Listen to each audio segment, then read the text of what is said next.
দিকে রয়েছেন দেবাশিস ধর, প্রাক্তন পুলিশ কর্তা। আমার সঙ্গে রয়েছেন অনির্বাণ বন্দ্যোপাধ্যায়, যোগ দেবেন আমার সঙ্গে আইনজীবী হিসেবে। আমার সঙ্গে সৈকত গিরি রয়েছেন, সিপিআই নেতা, এবং দীপাঞ্জন চক্রবর্তী, প্রাক্তন এনএসজি কর্তা আমার সঙ্গে রয়েছে। আমি শুরু করব দেবাশিসবাবু, প্রাক্তন আইপিএস হিসেবে, প্রাক্তন একজন পুলিশ কর্তা হিসেবে আপনার কাছ থেকে। এ রাজ্যের পুলিশের কি প্রয়োজন, কতটা আধুনিকীকরণ দরকার, কতটা এ রাজ্যের পুলিশ করে উঠতে পারছে যা তাকে দেওয়া হচ্ছে পরিকাঠামো ভিত্তিতে?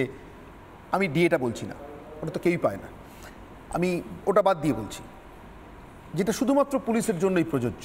এবং অবশ্যই যা পুলিশ পাচ্ছে তার অনুপাতে কাজ করছে কিনা, আদৌ করছে কিনা, কম করছে কিনা, এগুলোর চুলচেরা বিশ্লেষণ, বিতর্ক বিধানসভার মতো একটা প্রয়োজনীয় জায়গায় হওয়ার দরকার নেই, যেটা হলে গোটা রাজ্যের মানুষ জানতে পারেন? কেন লুকিয়ে ফেলেন বলে মনে হয় রাজ্যের মুখ্যমন্ত্রী বা স্বরাষ্ট্রমন্ত্রী?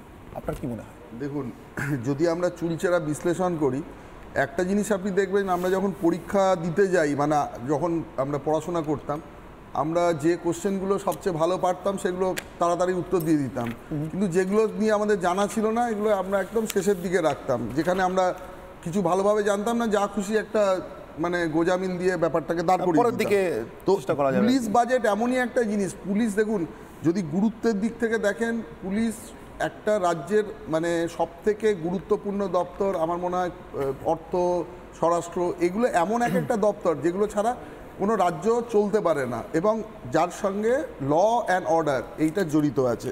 তো এখানে যদি আপনি যান, পুলিশের বাজেট যদি সত্যিকারের যদি সামনে আসে, এটা এতটাই ইনসাফিসিয়েন্ট একটা প্রত্যেকটা ফাইন্যান্সিয়াল ইয়ারে।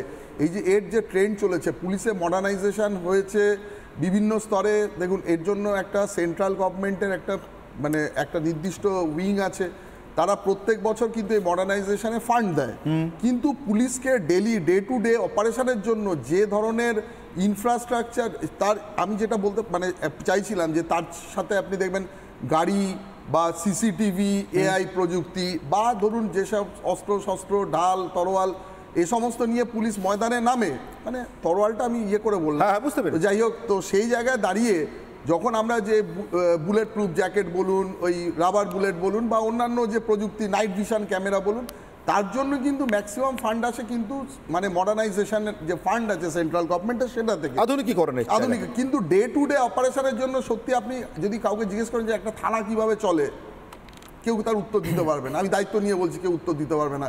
কারণ কি, এর জন্য যে কন্টিনজেন্সি ফান্ড লাগে, বা ধরুন একটা থানা চালাতে গেলে বা একটা পুলিশের ইউনিট চালাতে গেলে যে পরিমাণ ফান্ডের দরকার হয় একটা সুস্থভাবে যে কোনো সিস্টেমকে রান করাতে গেলে, সেই ফান্ড কিন্তু পুলিশের জন্য নেই। অর্থাৎ আজকে যদি দেখুন, আবার বিভিন্ন সময়ে দেখবেন আপনি, যখন যে কোনো একটা মানে সামান্য কোনো ইউনিট, তারও কিন্তু মাসে একটা 20-50 হাজার টাকা মিনিমাম ফান্ড লাগে, যেটা একটা বিডিও অফিস বা একটা পঞ্চায়েত দপ্তরও চালাতে পারে, কারণ তারা প্রজেক্ট থেকে তারা একটা ফান্ড পায়, কিন্তু সেটাই মানে ডে টু ডে অপারেশনের জন্য। কিন্তু পুলিশের কিন্তু এই ধরনের কোনো ফান্ড নেই, ফলে পুলিশ যে সংকীর্ণ এই ফান্ডের ইয়ের জন্য যে ধরনের মানে বিভিন্ন সময়ে বিভিন্ন রকম প্রবলেমের মধ্যে পড়ে। এখানে পুলিশ যে আজকে আমরা বলছি যে ধরুন পুলিশকে আমরা বিভিন্ন সময় কাঠগড়ায় দাঁড় করাই বিভিন্ন কারণে, কিন্তু সত্যি অ্যাজ এ প্রাক্তন পুলিশ অফিসার বা আমি দীর্ঘদিন আমার অভিজ্ঞতা দিয়ে বলতে পারি, পুলিশ মডার্নাইজেশন হয়েছে তার মানে যুগের সাথে সাথে যতটা দরকার, এই জঙ্গি বা অন্যান্য ব্যবস্থা এগুলো তো অনেক পরে আসছে, কিন্তু পুলিশের সত্যি ডে টু ডে অপারেশনের জন্য পুলিশ কতটা তার সঙ্গে যথার্থ সব কিছু রয়েছে, মানে সব কিছু অস্ত্র শস্ত্র সমস্ত কিছু রয়েছে, সেই জায়গাটা এতটাই অপর্যাপ্ত। বাজেটে যে উল্লেখ করার মতো জায়গাটা সেটা কিন্তু খুব সীমিত, এবং সেটা যদি আলোচনা হতো, আর এই সম্পর্কে আমার মনে হয় যারা আইনসভার প্রতিনিধি, বোধ সেটা সরকার বা বিরোধী পক্ষ, এখনও কেন এটা আনেননি, এটা কিন্তু অত্যন্ত আশ্চর্যের। কারণ এত ইম্পর্ট্যান্ট একটা জিনিস, যেখানে রাজ্যে প্রত্যেক দিন ল অ্যান্ড অর্ডার, এই ধরুন আপনার মানে আমাদের নারী নির্যাতন থেকে আরম্ভ করে বিভিন্ন জঙ্গি কার্যকলাপমূলক যে অ্যাক্টিভিটিস, সেইখানে যদি আমরা দাঁড়িয়ে আলোচনা করতে যাই, এর জন্য যে ইনফ্রাস্ট্রাকচার গড়ে তোলা দরকার, পুলিশের রিক্রুটমেন্ট নেই। আপনি ভাবুন, পুরো সিভিক ভলেন্টিয়ারের ওপরে পুরো এই ফোর্সের কাঠামো দাঁড়িয়ে আছে।